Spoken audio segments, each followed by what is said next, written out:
আসসালামু আলাইকুম ভিউয়ার্স, আপনারা দেখতে পাচ্ছেন সুন্দর একটা ধুন্দুলের বাগান। এটা হচ্ছে আমাদের দেশের স্বর্ণপ্রিয় একটা ধুন্দুল ক্ষেত। এটাকে বলা হয় মালচিং পদ্ধতি। এই পদ্ধতিতে প্রচুর পরিমাণে ধুন্দুল চাষ হয় আমাদের এলাকায়।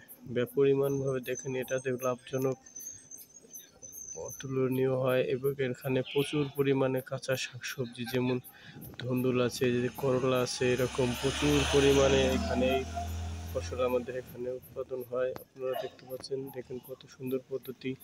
এই পদ্ধতিতে ধুন্দুল চাষ এবং করলা চাষ অতি লাভজনক।